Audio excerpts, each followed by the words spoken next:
네, 함께 하실 말씀은 로마서 16장 1절에서 27절로 함께 하겠습니다. 로마서 16장 1절에서 27절 무난하라 아멘이라는 제목으로 함께 하고자 합니다. 먼저 1절에서 2절 한번 보도록 하겠습니다. 내가 겐그리아 교회의 일꾼으로 있는 우리 자매 베베를 너희에게 추천하노니 너희는 주 안에서 성도들의 합당한 예절로 그를 영접하고 무엇이든지 그에게 소용된 바를 도와줄지니 이는 그가 여러 사람과 나의 보호자가 되었음이라. 참으로 오래간만이네요. 그건 한 달 만인 것 같기도 하고요. 그래서 오늘 제목도 무난하라인데요. 저도 무난하고 싶네요. 우리 하나사랑 교회 각 초소에서 참 어려움이 있습니다. 각 사업 초소도 어렵고 또 각 가정도 어렵고 다 어려운 가운데 이 말씀으로 끝난다는 것도 또 의미가 있을 것 같습니다. 아무튼 오늘로서 1년이 넘게 진행한 이 로마서가 마무리 될 것 같네요. 마지막 16절을 코로나로 19 바이러스로 고생하고 있는 각 초소의 교회들과 함께 문안하는 이 말씀으로 이뤄받았으면 좋겠습니다. 교회 일꾼을 있는 우리 자매 베베를 너에게 추천하노니 이렇게 시작을 하는데요. 베베를 추천한다 이렇게 표현한 이유가 뭘까요? 우리 지난 시간 한 달 넘게 돼서 기억이 잘 가물가물하겠지만 지난 시간 우리는 어떤 내용을 살펴보았냐면 바울이 로마에 방문하고 싶다라는 내용을 우리가 살펴보았어요. 근데 방문하고 싶지만 예루살렘에 가야 하기 때문에 로마 교회는 좀 미뤄진 거죠. 그러니까 그 로마 교회에 누가 대신해서 방문을 하는 거겠죠. 그 대신해서 방문하는 사람이 베베인 거죠. 그래서 베베가 로마서에 말하자면 전달자로 이렇게 우리가 전달자라는 것을 알 수가 있겠네요.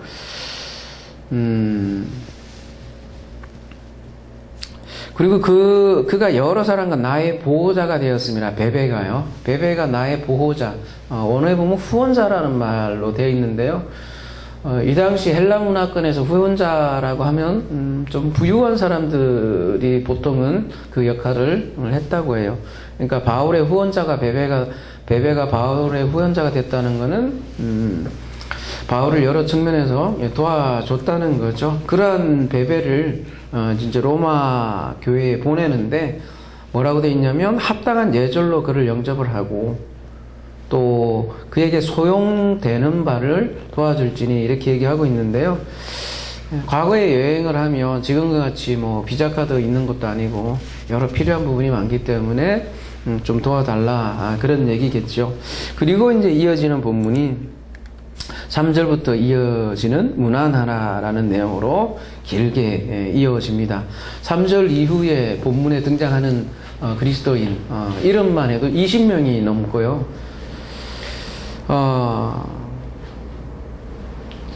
수많은 무난하라는 인사가 나오는데요. 여러분 그 영화 연말에 보면 상 받을 때 연예인들이 나오면 소감 뭐라 하죠? 이 상을 받은 소감을 이렇게 얘기할 때 누구누구 나를 도와준 누구누구 감독하면서 굉장히 길잖아요. 우리 듣는 사람은 사실 그거 별로 듣고 싶지도 않은데 굉장히 길어요. 그죠? 근데 입장 바꿔 생각해보면 그 사람 입장에 보면 어떤 한 사람을 지목을 하고 또 다른 사람을 또 지목 안 하면 또 서운할 수도 있잖아요. 인간관계상. 계속 빼놓지 않기 위해서 일일이 언급한다는 것을 생각해보면 바울이 여기 일일이 다 언급을 하는 그 이유도 자연스럽게 우리가 이해할 수도 있을 것 같아요.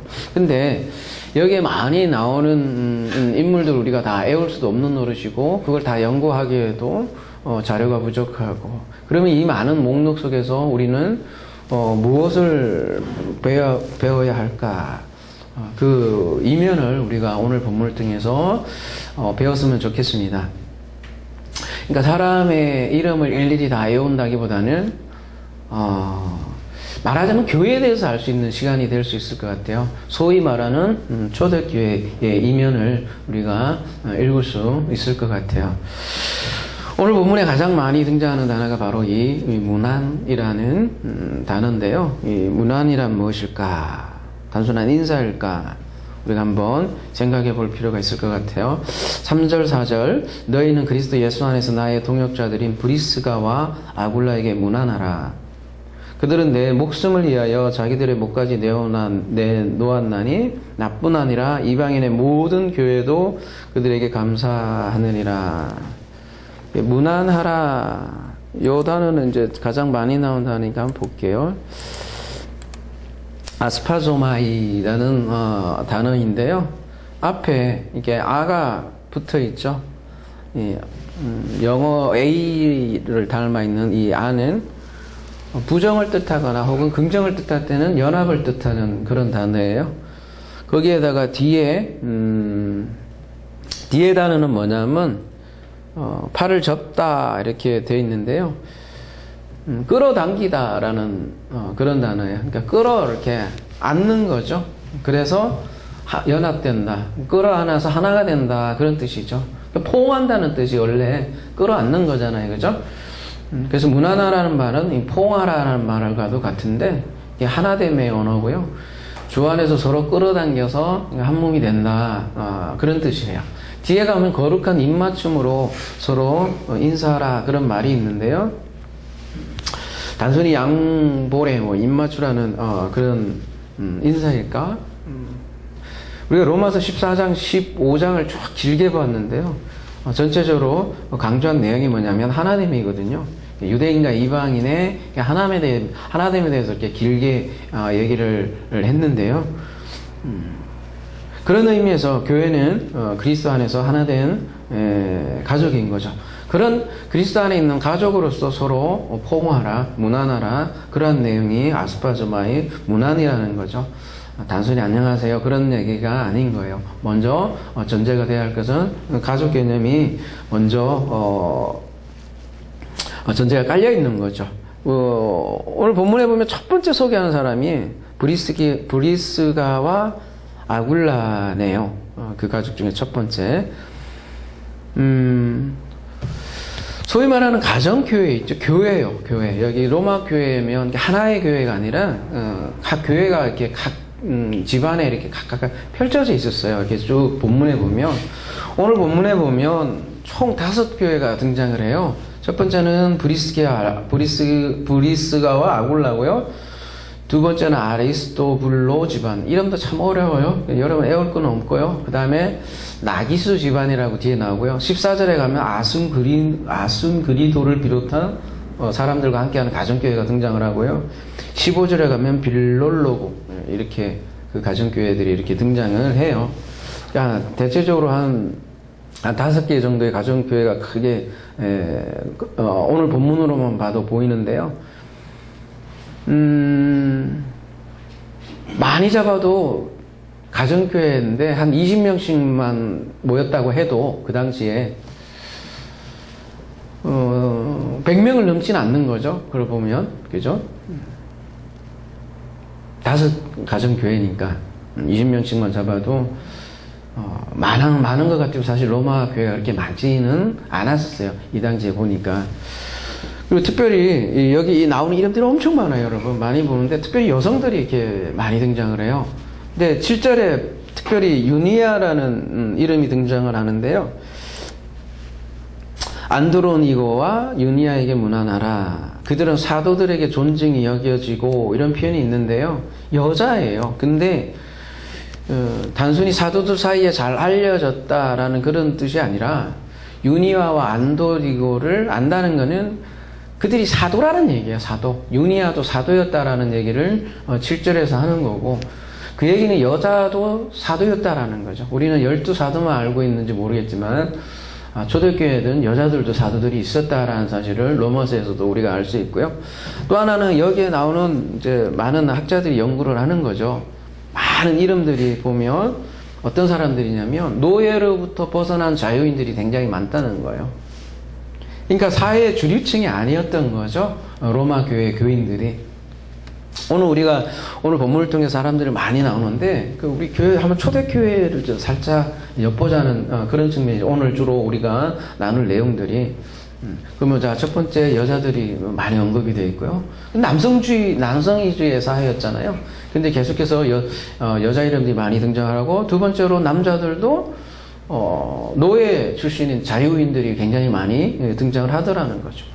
그것도 많은 대형 교회가 아니라 조그만 가정교회에, 그죠? 오늘 우리 코로나 때문에인지 몇 명 안 모였잖아요.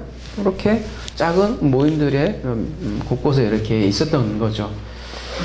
정말 소박한 그런 교회였죠. 그런 소박한 교회가 이제 중세시대 때는 엄청난 이제 대성당으로 변했고, 지금은 이제 큰 대형 교회로 커진 것이겠죠. 근데 어떤 모임이 또 생명이 있었던가라고 우리가 묻는다면, 아마도 이때 초대교회 당시 때 비록 작지만 굉장히 생명이 살아있는 그야말로 생명체였다라는 것을 우리가 알 수 있고요. 그런 모습들을 우리가 오늘 본문에 직접적으로 얘기 안 하지만 그 표현 하나하나에서 우리가 읽을 수 있다라는 거죠.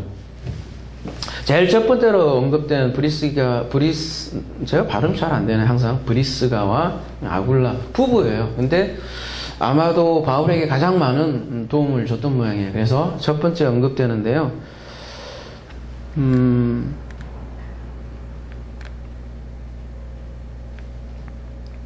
그리스도 예수 안에서 나의 동역자들인 브리스가와 아굴라 이렇게 표현해, 동역자다 이렇게 표현을 하고 있는데요.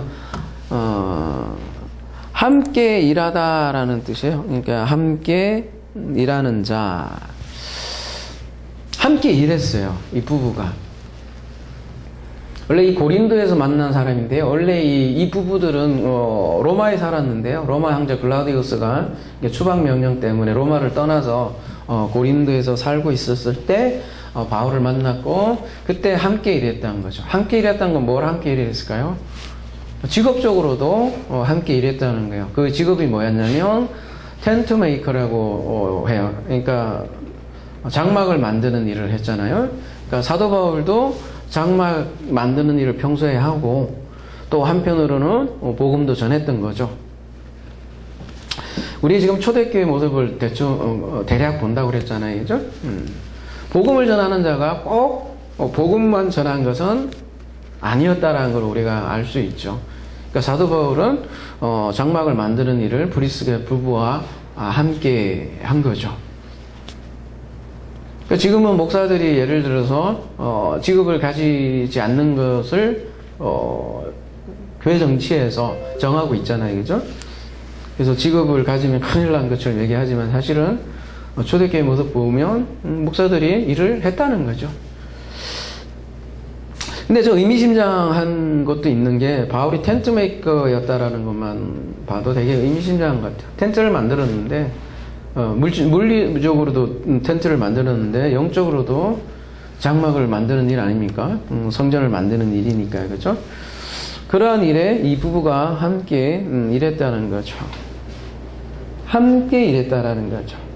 우리 지금 교회라는 것에서 생각을 하고 있는데 함께 일하는 거죠. 복음을 전하는 것은 어떤 개인 한 사람이 하는 게 아니라 같이 뭔가 엮여있고 같이 이루어지는 일이다라는 것을 우리가 알 수 있고요. 오늘 우리가 쭉 보면서 좀 눈여겨볼 게, 이렇게 형용사를 잘 보면 될 것 같아요. 브리스게와 아굴라는 특별히 뭐라고 되어 있냐면, 내 목숨을 위하여 자기들의 목까지도 내놓았으니. 무슨 말이에요? 목까지 내놓았다는 얘기는 그 원어에 보면 사형 집행자의 도끼 밑에 자기 몫을 이렇게 내어 놓다, 그런 뜻이거든요.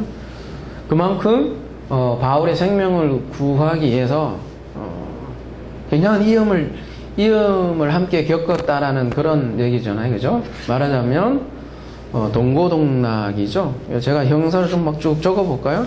칠판도 새로 바뀌었는데, 그죠? 좀 잘 보일려나 모르겠네, 그죠? 목을 내놓고, 그죠? 목을 한번 형용사만 쭉 한번 적어보자고요. 내놓아. 없다. 그 다음에 저의 집에 5절 가볼게요. 있는 교회에도 무난하라. 내가 사랑하는 에베네도에 형용사만 쭉 보면 그죠? 사랑하는 사람 이름들이 쭉 나오잖아요. 내가 목을 내놓은 누구누구, 사랑하는 누구누구 이런 식으로 형용사만 쭉 봐도 이때 당시의 분위기를 우리가 알 수 있다는 거죠. 오늘날 같이 이렇게 큰 독립된 어떤 교회 건물이 아니라 모인 장소 자체가 그 성도들의 가정, 집이죠. 집에서 이렇게 모였다는 사실을 우리가 알 수 있고요. 고린도전서 가볼까요?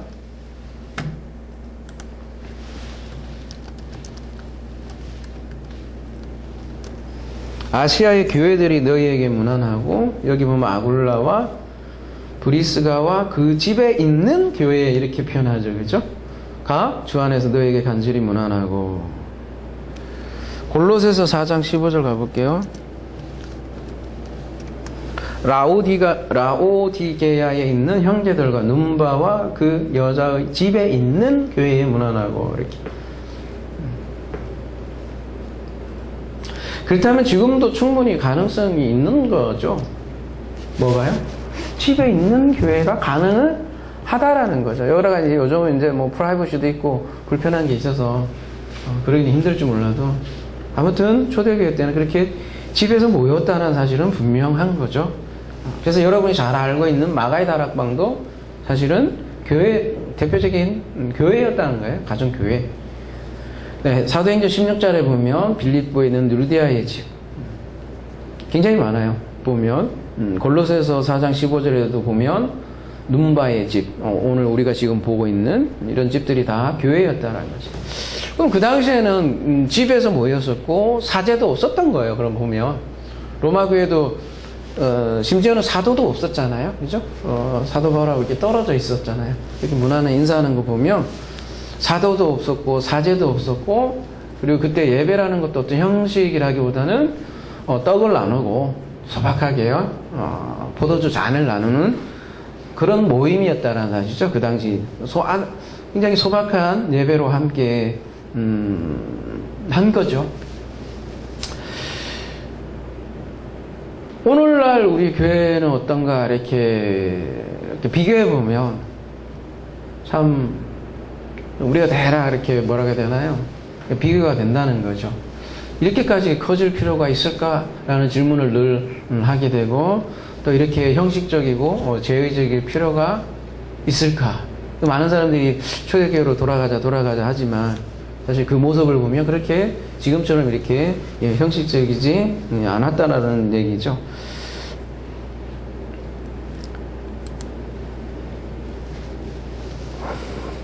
다시요. 그래서 본문 돌아와서 6절에 가보면 5절에 여기까지 했나요 우리가? 내가 사랑하는 에베네도의 무난하라. 그는 아시아에서 그리스도의 처음 맺은 열매니라. 처음 맺은 열매니라. 16장 6절 너희를 위하여 많이 수고한 마리아에게 무난하라. 이 마리아는 누군지 몰라요. 그죠? 사실 워낙 흔한 이름이니까 어쨌든 수고하는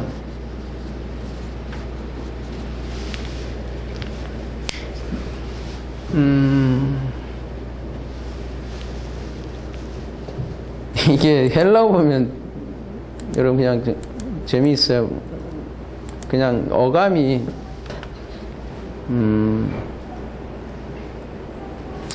코피아오인데요, 그죠? 코피할 정도로 수고를 했는지 죄송합니다. 예, 농담이고요. 많이 수고한 마리아예요. 뭔가 수고를 했나봐요. 7절 내 친척이요 나와 함께 갇혔던 안드로니고와 유니아에게 문안하라. 그들은 사도들에게 존중이 여겨지고 또한 나보다 먼저 그리스도 안에 있는 자라. 여기 보면 나와 함께 여기도 비슷하네. 위에 목을 내놓고 함께 갇혔던 그죠? 굉장히 어려운 일이 있었나 봐요. 그죠? 그래서 함께 갇히기도 하고 감옥에 갇혔던 거네요. 그러면 보면 그죠? 그리고 여기 친척이라고 내 친척이요 이렇게 됐는데요. 문자 그대로 친척이라기보다는요. 고륙이라는 그 왜 9장 3절에 보면 이스라엘을 내 고륙이다 이렇게 얘기를 하잖아요. 그만큼 가깝다는 의미지 문자 그대로 친척이라는 얘기는 아니고요. 그러니까 여기도 나의 고륙인 형용사를 이렇게 얘기하자면 그죠? 지금 교회 성도들 간에 이렇게 표현들을 제가 다 적어 보는 거예요. 그러면 어떤 뉘앙스인지 그 당시에 그죠? 교회로 모인 우리 지체들을 그 의미를 알 수 있다라는 거죠. 워낙 많아서요. 이 본문의 사람들이 제가 그냥 넘어가는 거예요. 또 주 안에서 내 사랑하는 암블리아에게 문안하라. 여기는 또 사랑하는 이라는 단어가 써 있네요. 그죠? 그러면 암블리아가 누구냐 이렇게 여러분 다 찾아갈 수가 없어요. 다 남아있지도 않고 기록이. 9절 그리스도 안에서 우리의 동역자인 아까 동역자 얘기도 많이 나오네. 그죠? 형용사만 쭉 보자고요. 그죠? 우르바노와 나의 여기도 사랑하는 이는 또 들어가 있네. 그죠? 10절에 그리스도 안에서 인정함을 받은 아벨레에게 문안하라. 인정함을 받았다는 얘기는 뭘까요?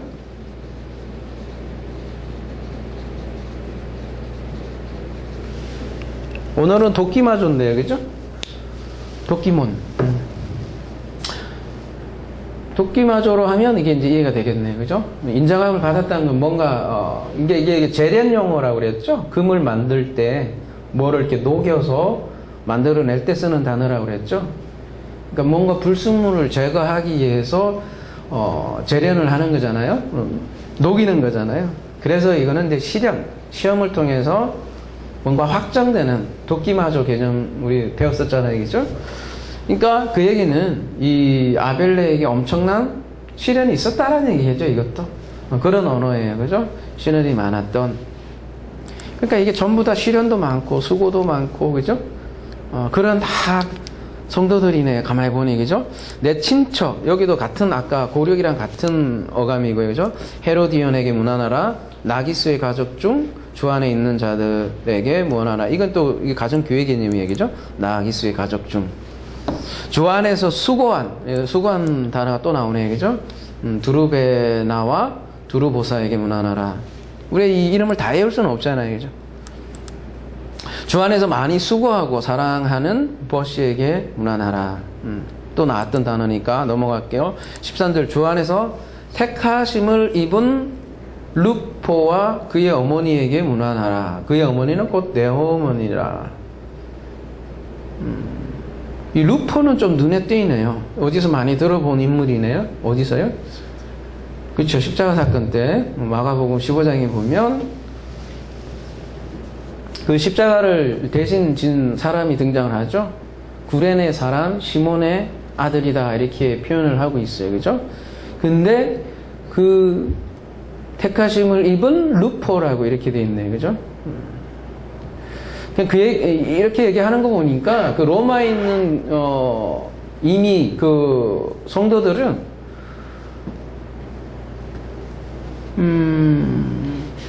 구레네 시몬의 두 아들을 언급하고 있는데 로마 성도들이 이미 그걸 알고 있었다라는 얘기겠죠. 그러니까 바울은 주 안에서 택한을 입은 루포다. 그래서 이렇게 얘기를 하는 거죠. 그러니까 마가복음 기록한 것도 마가복음 이제 곧 하겠지만 이방인을 대상으로 한다고 그랬잖아요. 그죠? 거기에 이렇게 루포가 언급이 되어 있는 거 보면 이미 로마 성도들은 그 아버지를 알고 있었기 때문에 그걸 언급을 했다라는 거죠. 그죠? 근데 그래서 주 안에서 택하심을 입은 루포 이렇게 표현을 하고 있네요. 아버지가 구레네 시몬이잖아요. 루포의 아버지가 구레네 시몬인데 마가복음 15장 21장 가볼까요? 가보면 굳이 이렇게 표현하는 이유가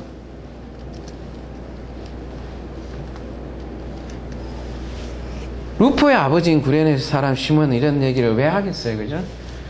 그러면 그 당시에 어떤 독자들이 있을 거고, 그 독자 중에 하나가 루포가 있었던 거지. 루포의 아버지 구레네 사람 시몬이, 안 갈래요. 기억하시나 보네, 그죠? 안 갈래요. 억지로, 같이, 십자가를 지는 그 내용을 이렇게 들어가잖아요. 그 당시 독자를 위해서 이렇게 기록한 거잖아요.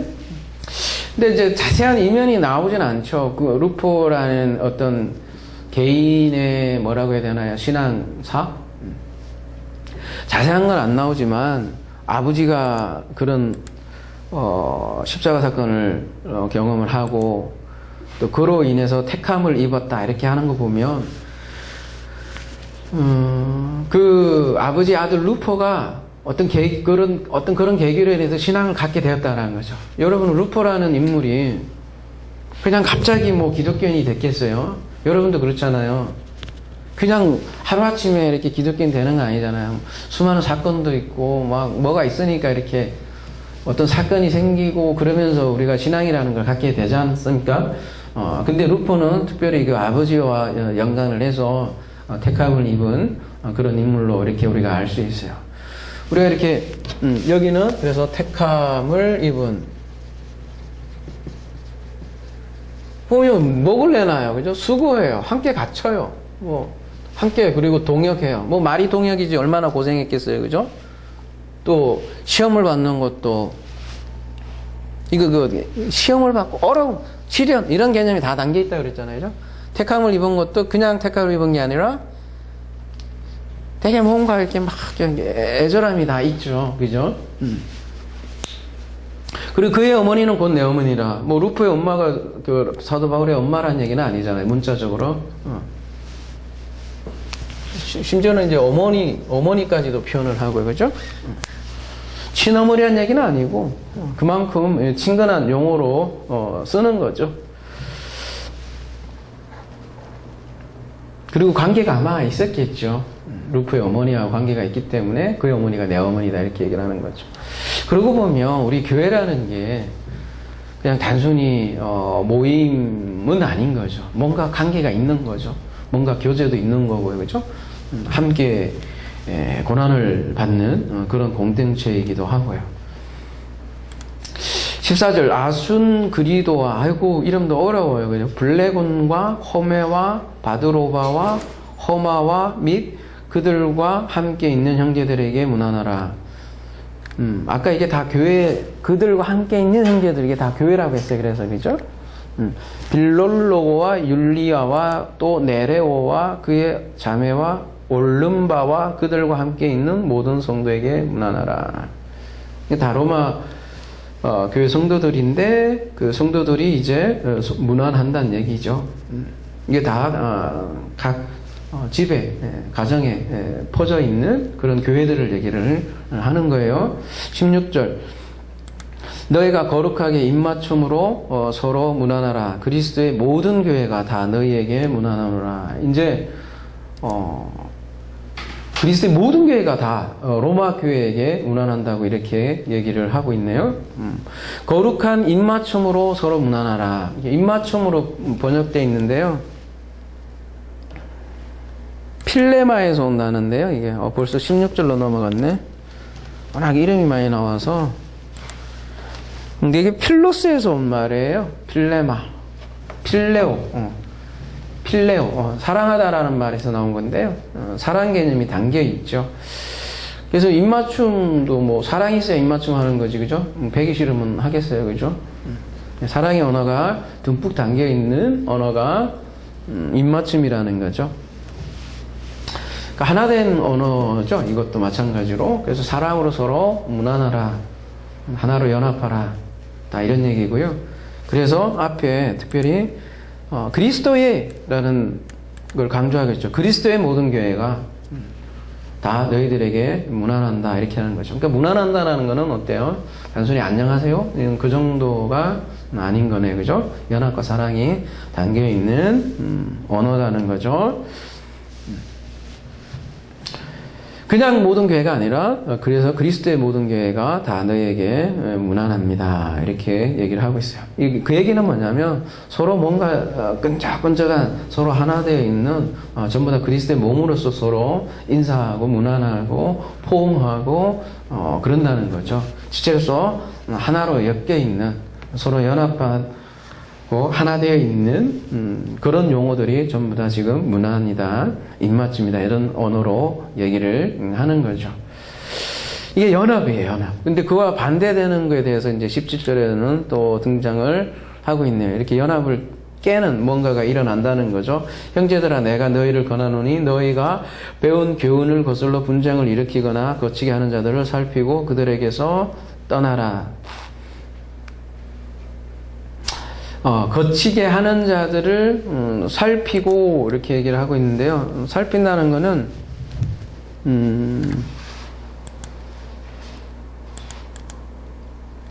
어떤 게 살피는 걸까요?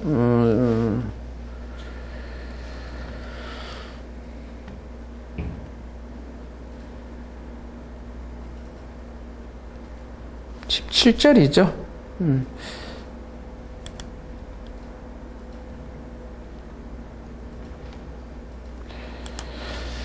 스코페오인데요. 일단 잘 주시하고 관찰하고 검토하고 돌아보고 살펴보고 고찰하는 것을 얘기해요. 누굴요? 나누는 자들과 거치는 자들을 잘 주시하고 살피라는 거죠.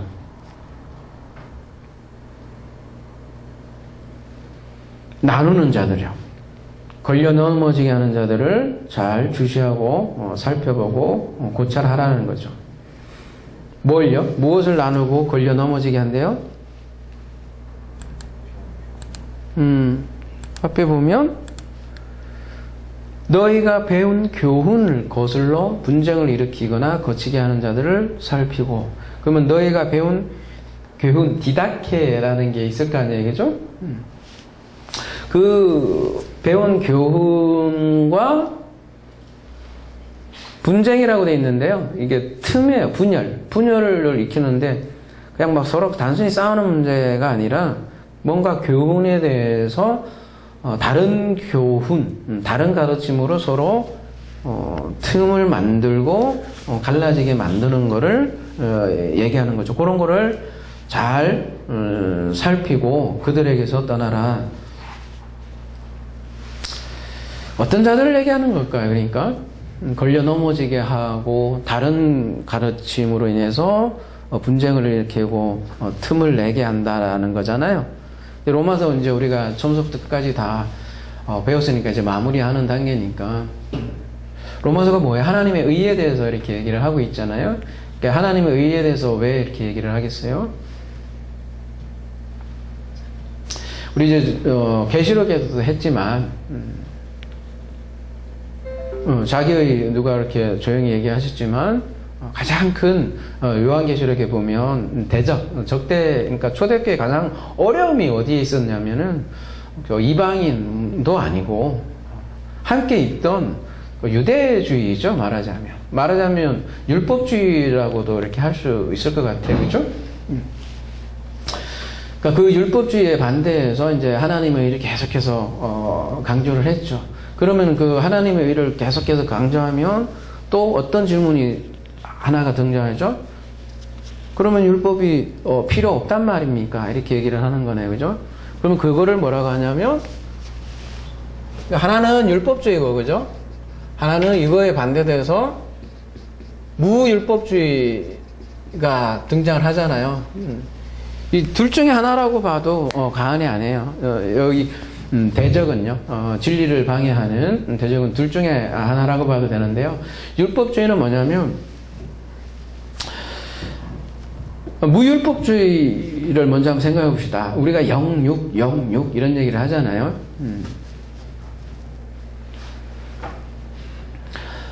율법주의는 보이는 걸 굉장히 강조한다면, 무율법주의는 거꾸로 얘기하면 영을 굉장히 강조하는 거잖아요. 영을 강조하는 거예요. 그래서 보이는 것은 중요하지 않으니까 영을 굉장히 강조하죠. 그러니까 육은 별로 안 중요하니까 말하자면 도덕 폐기론까지도 나오는 거 아니에요, 그죠? 육은 중요하지 않고 영이 중요한 거니까. 그래서 무율법은 소위 말하면 이제 영주주의라는 측면으로도 등장을 하는 거죠. 영을 강조하니까, 영지라는 거, 영의 지식을 강조하는 거니까. 근데 이제 육은 그렇게 중요하지 않는 거다 이렇게 얘기를 하는 거죠. 그러니까 한쪽은 이쪽은 영을 강조하는 거라고 친다면 율법주의자들은 육을 또 한편으로는 강조하죠.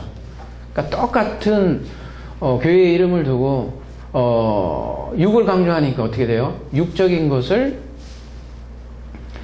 뭐 경건해야 되고, 그죠? 뭔가 율법을 지켜야 되고 이런 쪽으로 나가잖아요. 근데 한쪽이든 이쪽이든 둘 다 한쪽은 영을 강조하고 한쪽은 육을 강조하는 그런 쪽으로 이렇게 해서 우리가 배운 교훈을 거슬리는 현상들로 등장을 한다는 거죠. 이거를 소위 한꺼번에 얘기를 하면 이원론이다 이렇게 얘기를 하잖아요.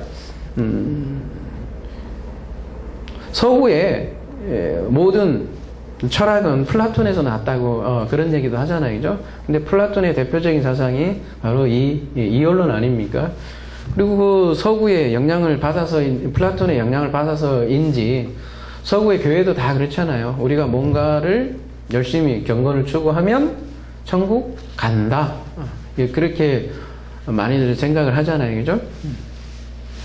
그러니까 이 육을 좀 굉장히 억제하고 육을 자제하고 금욕을 하고 이런 쪽이 또 경건주의로 등장을 하고 그거하고 전혀 반대되는 또 영을 강조하는 쪽은 육은 뭐 아무나 해도 상관없다 이런 식으로 해서 간다는 거죠. 초대기에 일어났던 대표적인 이 현상들이 이 두 가지 현상들이었다는 거죠. 율법주의하고 무율법주의자. 그들이 바로 너희가 배운 교훈을 거슬러 뭔가 자꾸 틈을 만들고 분쟁을 일으키고 그런다는 거죠. 그들을 잘 살피고 떠나라 이렇게 얘기를 하고 있어요. 잘 살펴볼 수 있어야 떠날 수 있을 거 아니에요, 그죠? 이때 잘 떠나라 이 단어는요, 잘 살피고 이 살피는 거 눈을 크게 뜨고 잘 보라는 그런 단어거든요. 그러니까 깨어있으라는 말하고도 같은데 깨어있어야 떠날 수도 있는 거겠죠, 그죠? 깨어있어야 벗어날 수도 있는 거고 깨어있어야 그 교훈이 진리인지 아닌지 알 거고. 근데 이제 이들은 이 율법주의나 혹은 무율법주의에 대한 특징은 뭐냐면 18절에 보면 이 같은 자들은 우리 주 그리스도를 섬기지 아니하고 주 그리스도를 섬기지 아니한대요. 다만 자기들의 배만 섬기나니 교활한 말과 아첨한 말로 순진한 자들의 마음을 미혹하느니라. 섬기나니 뚫레오신이라는 단어를 쓰고 있는데요. 종로릇 의미인데요. 종로릇은 좋은 의미가 있고 나쁜 의미가 있다고 그랬어요. 그죠? 누가 주인이냐에 따라서 그 종로릇은 좋은 종로릇일 수 있고 나쁜 종로릇일 수 있죠. 여기에서는 주 그리스도를 섬기지 아니하고 그리스도에게 노릇하지 않고 말하자면 그리스도가 머리지 않고 자기가 머리라는 거죠. 자기가 머리니까 자기 배만 섬긴다. 배만 섬긴다는 말이 뭐예요? 자기 이익을 추구한다는 얘기겠죠. 그죠? 이제 순진한 자들을 미혹한다 이렇게 얘기하고 있는데요. 순진한 자들이 뭐예요?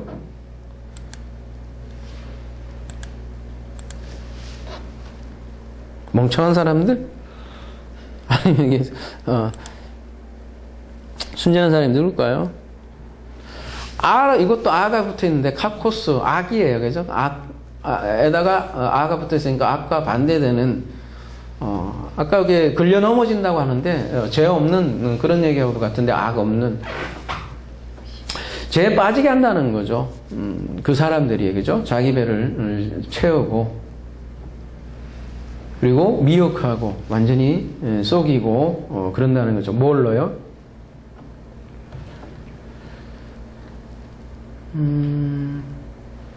미혹하다는 단어 한번 볼게요.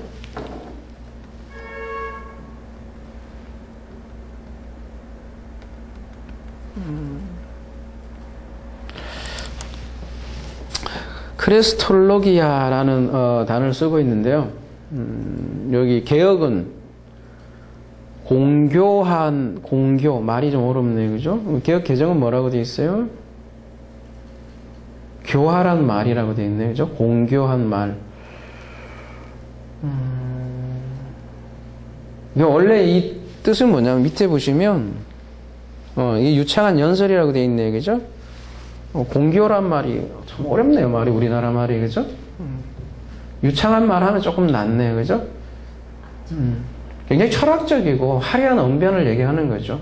굉장히 유창하고 이게 율법주의자들이라면 당시 유대주의자들이라면 유대주의자들도 말하자면 유창하죠. 그럴듯하고 화려한 언변술로 얘기를 하고 그 반대편에 있는 자들도 마찬가지고요. 그리고 두 번째 단어는 율로기야. 아름다운 말 이렇게 돼 있는데, 그죠? 언어의 우아함. 멋있어요, 말이. 아름답고. 막 축복. 유자가 좋은이란 뜻이고, 로고스가 말이잖아요, 그죠? 축복의 말, 아름다운 말, 복 얘기도 많이 하고, 그죠? 유창하고, 좋은 말, 그럴듯하고, 대인관계를 좋게 하는 말, 그리고 삶을 풍성하게 하는 말, 이런 화려한 언변로 많이 얘기하지만 결국은 자기 배를 채운다는 거죠. 19절 그래서 너희의 순정함이 모든 사람들에게 들리는지라 그러므로 내가 너희로 말미암아 기뻐하느니 너희가 선한 데 지혜롭고 악한 데 미련하기를 원하노라. 선한 데 지혜롭고 악한 데 미련하기를 원하노라. 이 말이 뭘까요? 요건 조금 원문으로 보면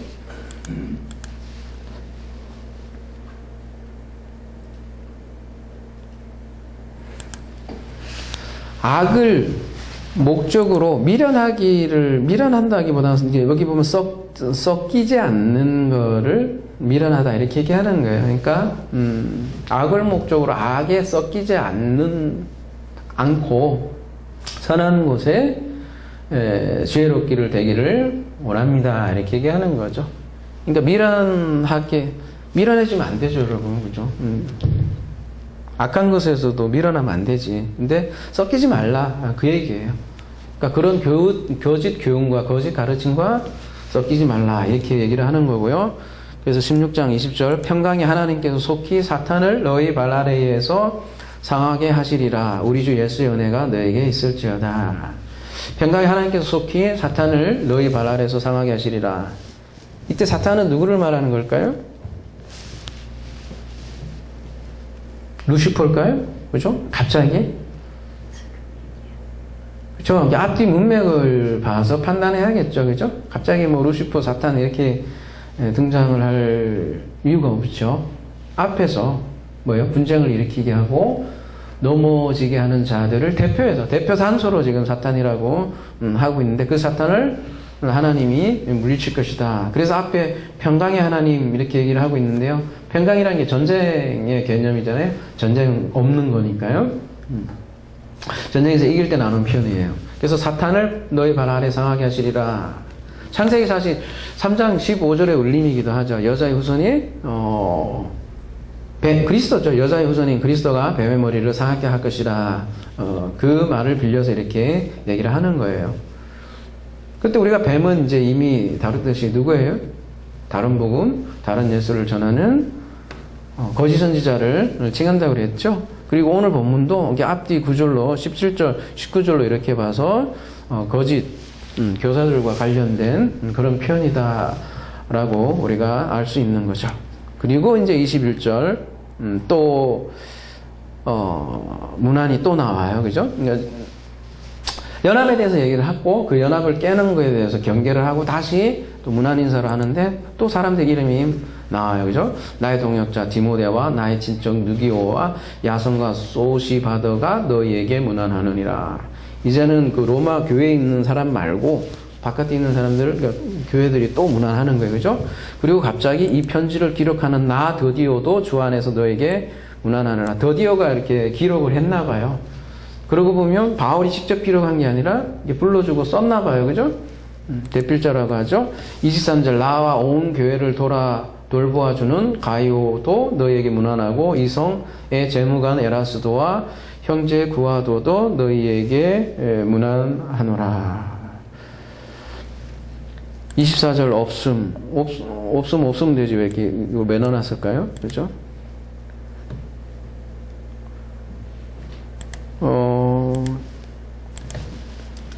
후대 본문은 있었겠죠. 그러니까 없음 이렇게 놨겠죠. 우리는 땡땡땡 되어 있잖아요. 그죠? 근데 여기는 없음 이렇게 되어 있는데, 요 수용 본문에는 있잖아요. 여기는 뭐냐면 우리 주 예수 그리스도의 은혜가 너희 모두와 함께 있을지어다. 아멘. 이런 본문도 있어요. 그게 중요한 부분 아니니까 넘어갈게요. 25절 나의 복음과 이제 마무리네요. 예수 그리스도를 전파함은 영세전부터 감추었다가 이제는 나타내신 바 되었으며, 본문 엄청 길어요. 그죠? 영원하신 하나님의 명을 따라 주어가 뭔지 모르겠어요. 그죠? 선지자의 글로 말미암아 모든 민족이 믿어 순종하게 하시려고 알게 하신 바 그 신비의 계시를 따라 된 것이니 이 복음으로 너희를 능히 경고하게 하실, 우리나라 말도 되게 길죠. 지혜로우신 하나님께 예수 그리스도로 말미암아 영광이 세세 무궁하도록 있을지어다. 아멘. 이렇게 끝나네요. 긴 이유가 원문에도 그렇게 돼 있어요. 상당히 길어요. 근데 원문에는 이렇게 시작해요. 너희를 경고하게 하실 이에게 이렇게 돼 있죠. 그죠? 그 역격이고. 이거 시작하다가 끝에는 아멘인데 뭐라고 해야 되나요? 중간중간에 이렇게 계속 사도 바울이 이렇게 막 계속 붙이는 거예요. 막 그 문장을. 그러다 보니까 이렇게 길어져 버린 거예요. 역격이 이렇게 돼 있으면 뭐뭐에게잖아요. 그죠? 그래서 마지막에 누구누구에게 영광, 아멘 이렇게 끝내려고 했는데 중간에 할 말이 자꾸 생기는 거예요. 그래서 자꾸 넣다 보니까 이게 계속 길어지니까 호흡이 길어지는 거죠. 그러니까 하나님 누구냐? 에게니까, 그죠? 뭐냐면 너희를 경고하게 두나마에 할 수 있는, 너희를 경고하게 하실 분이다. 어떻게? 그래갖고 카타가 붙는 거예요. 뭐뭐에 따라, 뭐뭐에 따라, 뭘로요? 나의 복음을 따라, 나의 복음에 따라 능히 너희를 경고하게 하시는 이가 하나님이다. 이렇게 얘기하는 거죠. 그죠? 이럴 경우, 복음은 뭐가 되는 거예요? 카타니까 수단이 되는 거예요. 그죠? 그러면 나의 복음으로 너희를 경고하게 하는 거예요. 하나님이 경고하게 하시는 분이래요. 근데 어떻게 경고하냐면 나의 복음으로 여러분을 경고하게 한다는 거죠. 그럼 우리가 어떻게 경고하냐 이렇게 물을 수 있겠지만 복음으로 경고하게 된다는 거예요. 우리가. 그러면 바울이 말한 나의 복음이 뭐냐 이렇게 얘기한다면 이제 카이로 이어지는 거죠. 뭐냐면 예수 그리스도의 케리그마, 나의 예수의 케리그마, 예수 그리스도의 케리그마가 나의 복음이다라는 얘기잖아요. 아유, 숨 차네.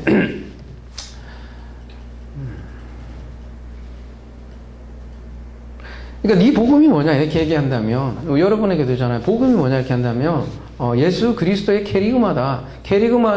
케리그마가 뭐냐면 선포한 내용이에요. 예수 그리스도가 선포한 내용이 나의 복음이에요.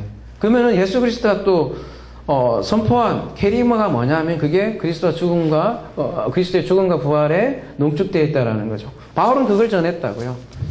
그게 나의 복음이라는 거죠.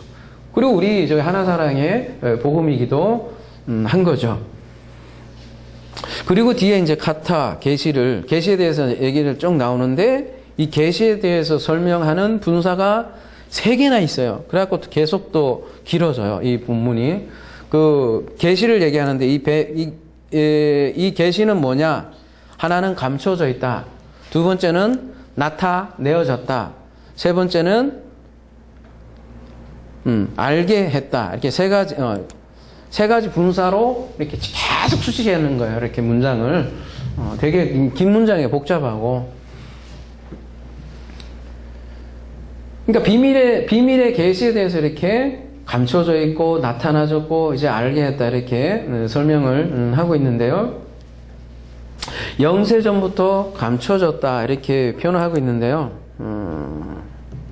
영세 전부터 감춰졌다? 무슨 말일까요? 영세 전부터 감춰져 있으면 어떻게 감춰져 있는 거죠? 영세 이러면 무조건 우리가 창조 이전 뭐 그렇게 무조건 생각을 할지 모르겠는데 아이노스, 크로노스라는 단어를 써가지고요. 크로노스는 그냥 거의 시간적 개념이잖아요, 그죠? 근데 아이노스가 되게 오랜이라는 뜻이 있어요. 그래서 크로노스가 시간이잖아요. 오랜 세월 동안 감춰졌던 계시라는 거예요. 오랜 세월 감춰져 있는데 지금은 어쨌든 얘기 그러면 그런데 이제 그런데 이제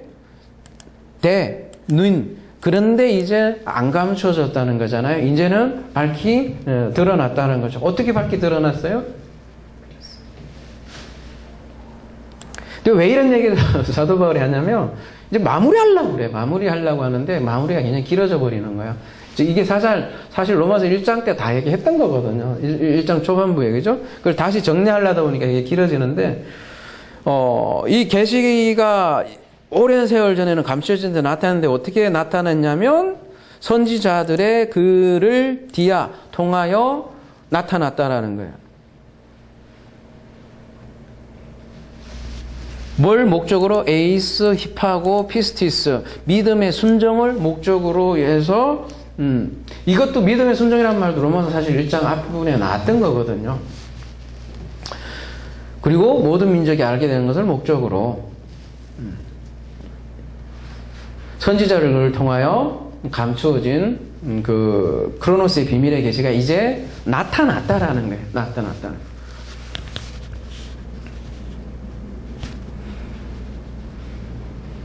그러니까 선지자의 글을 통하여 바울이 전한 나의 복음은 구약에서부터 선지자들이 예언한 메시아, 그러니까 그리스도를 전파했다는 말이라는 거죠. 그리고 그 그리스도 통해서 이제 감춰졌는데 비밀이 열렸고 이제는 보여졌다라는 거죠. 그러니까 앞에 했던 내용을 다시 써머리하는 거라고 여러분 보시면 돼요. 끝까지 이제 마감 인사를 하려고 하다가 써머리하는 게 바울이 말이 굉장히 길어지고요. 그렇게 해서 오랜 세월 감춰져 있는데 이제 그리스도를 통해서 이 계시가 확실히 드러났고 그 그리스도를 통해서 확실히 계시가 되었고 이제는 새로운 시대를 우리가 맞이했고 새로운 시대를 살아간다는 거죠. 로마서 1장 한번 다시 가볼까요, 그러면?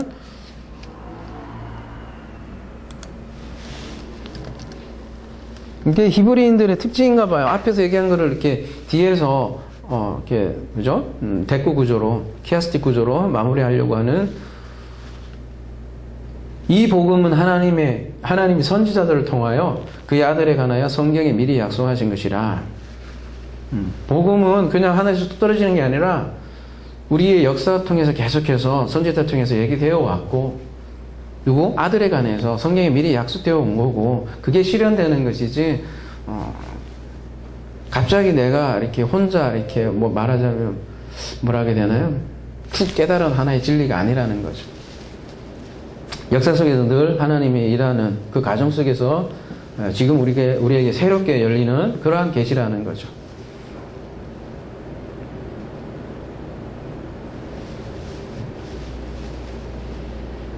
본문이 굉장히 길죠. 그래서 다시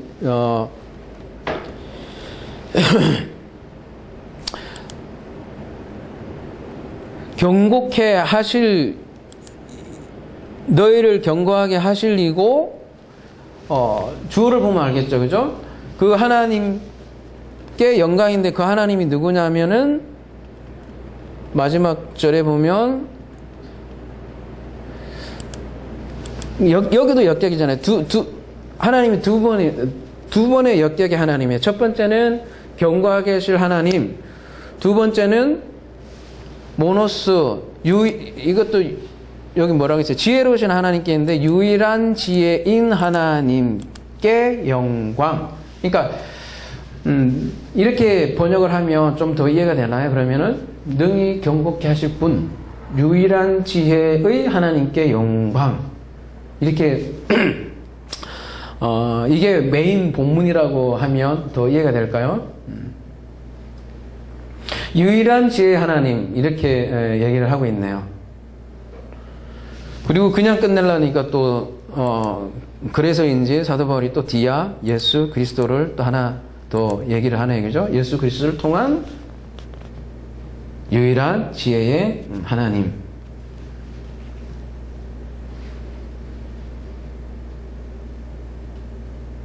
그냥 지혜의 하나님 이러면 또 다른 생각을 할 수 있으니까 그리스도를 빼놓을 수가 없어서 또 이렇게 얘기하는 거죠. 그런 영광이 세세토록 아멘 이렇게 얘기를 하고 있네요. 자, 비밀에 대해서 얘기를 하고 있고 이 비밀에 대해서 세계 분사를 이렇게 길게 서술을 하는데 비밀이 뭐예요? 그죠? 비밀이 닫혀 있었대요. 근데 이제 열린다고 그랬어요. 비밀을 뭐라고 그래요? 성경에서는 그리스도다 그러잖아요. 그죠?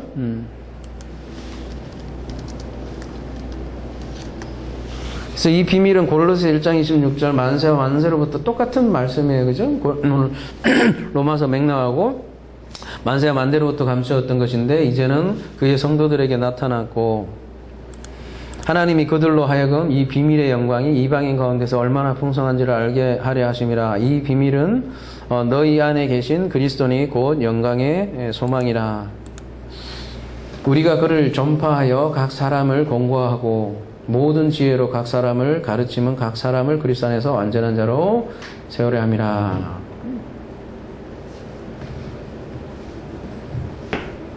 이 비밀이 감춰졌는데 이제 밝히 드러났다라는 거죠. 그러면 거꾸로 얘기하면 로마서는 이 비밀에 대해서 밝힌 거죠. 그리고 이제 마감하는 거죠. 그리고 이제 그게 유대인뿐만 아니라 이방인에게도 밝히 드러났다라는 거죠. 로마서 11장 한번 가볼까요? 거기에서도 이렇게 아멘으로 끝나는데 오늘 본문도 아멘으로 끝나는데 깊도다 하나님의 지혜와 지식의 풍성함이요 그의 판단은 헤아리지 못할 것이며 그의 길은 찾지 못할 것이로다. 누가 주의 마음을 알았느냐? 누가 그의 모사가 되었느냐? 누가 주께 먼저 드려서 갚으심을 받겠느냐? 이는 만물이 주에게서 나오고 주로 말미암고 주에게로 돌아감이라. 그에게 영광이 세세에 있을지어다. 아멘. 이렇게 끝마쳤었죠. 그리고 오늘 본문은 이제 모든 편지의 내용을 정리하면서 지혜 하나님께 영광을 그리고 아멘 이렇게 끝을 맺는 거죠. 이리하여 우리가 드디어 로마서 16장 27절을 마무리하게 되나요. 저희가 오랜만에 강의인지 제가 엄청 헤맨 것 같기도 한데 본문 자체가 개문한 인사로 이렇게 나와서 이 내용을 뭐라고 해야 되나요? 딱 정갈하게 어떻게 보면 저에게 시간이 많이 더 주어졌는데도 이게 정리하기가 상당히 쉽지는 않은 그런 본문이었어요. 개인적으로. 아무튼 그러나 저희가 이렇게 긴 많은 이런 가운데 이러한 많은 형용사들 가운데 우리가 읽을 수 있는 것은 결국 교회란 어떤 생명체인가를 우리가 알 수 있을 것 같고요. 그 한 사람 한 사람 개인의 이름보다는 이렇게 맥락으로 우리가 이해할 수 있을 것 같습니다. 그리고 우리 21세기에 사는 우리 교회가 앞으로 더 멀리 거창할 것 없이 우리 하나사랑은 어떻게 가야 할까를 생각을 해본다면 그 답이 우리 로마서를 통해서 나올 것 같아요. 쉽게 얘기해서 우리가 영원히 우리 교회가 이 모양일까? 안 그럴 수도 있죠. 그죠? 그렇다면 우리 교회도 예를 들면 만약에 커지기라도 하면 어떻게 되는가? 또한 숙제가 나올 수 있잖아요. 그죠? 근데 그때 커지더라도 우리 초대교회의 모습을 본다면 각 초소에 있는 교회들이 각자 하나하나의 교회들이다. 그렇게 본다면 지금 우리가 이 자리에 코로나로 인해서 다 모이지 못했지만 그 자리에 있는 그곳이 교회잖아요. 그러니까 우리가 비록 물리적으로 모이지 못했지만 이미 마음은 하나고 우리가 꼭 모이지 못했다고 해서 예배가 아닌가? 그렇지 않다라는 거죠. 지금 그런 얘기들을 해요. 코로나 때문에 예배를 그렇게 강조하잖아요. 일반 교회에서 그렇게 강조하는데 왜 코로나 때문에 정부에서 모이지 말라고 한다고 해서 왜 못 모이냐? 그렇다면 신사 참배할 때도 그 신사 참배한 거랑 뭐가 다르냐? 니들이 그렇게 예배를 중요시하면 목숨 걸고 다 모여야 되지 않느냐? 근데 왜 안 모이냐? 이렇게 물어봤대요, 누가. 그러네. 그런 말을 한다고 그래요.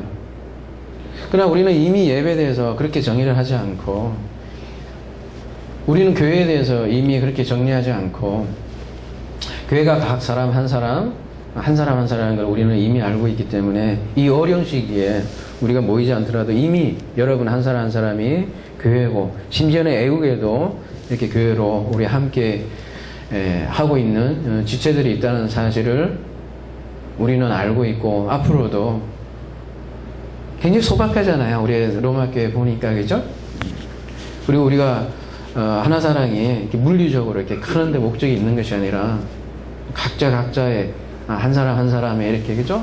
이런 관계가 어떻게 보면 숙제로도 남아 있는 것 같아요. 각 초소초소에 이렇게 함께 목을 내놓고 사랑하고 수고하고 함께 갇혔고 고륙이고 택함을 입고 이런 언어들 하나하나 보세요, 그죠? 작지만 끈끈하게 맺어 있는 그리스도 안에서 하나인 지체들의 모습을 우리가 발견할 수 있었던 것 같습니다. 그리고 그 모든 원인은 사도 바울이 고백하는 것처럼 오로지 유일한 지혜는 하나님께 있고, 그 유일한 지혜의 하나님이 그리스도를 통해서 우리를 능히 견고하게 세운다는 거죠. 그래서 우리가 뭘 얼마나 아느냐, 뭘 얼마나 또 모르느냐, 우리에게 달려있지 않고 우리를 세우는 것조차도 하나님께 있다는 고백으로 오늘 로마서는 마무리한다는 거죠.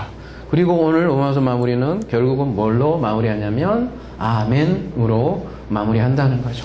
그래서 여러분, 참지혜는 늘 아멘으로 마친다. 참지혜는 감사가 담겨있다는 사실을 우리가 잊지 말아야 될 것 같습니다. 참지혜는 그래서 송영이 담겨있고, 참지혜는 그래서 찬양이 담겨있다는 거죠. 이 찬양이 빠진 지혜는 지혜가 아니라는 사실을 우리가 늘 잊지 말아야 될 것 같습니다. 그래서 로마서는 찬양으로 마무리되는데요, 우리의 로마서 강의도 또한 아멘으로 마치고 싶어요. 긴 세월이네요. 어떻게 보면 1년이 넘는 세월 동안 참 많이 저 개인적으로 말씀을 묵상하면서 많이 배웠던 것 같아요.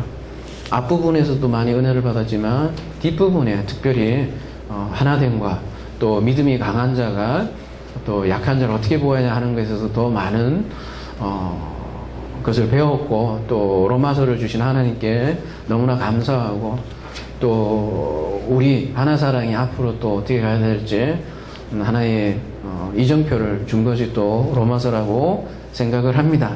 아무튼 이 로마서를 통해서 우리를 능히 경고케 하실 유일한 지혜는 하나님께 영광이, 그리고 로마서 강해를 함께한 우리 하나사랑 성도들에게 하나님의 은혜가 충만하기를 기도합니다.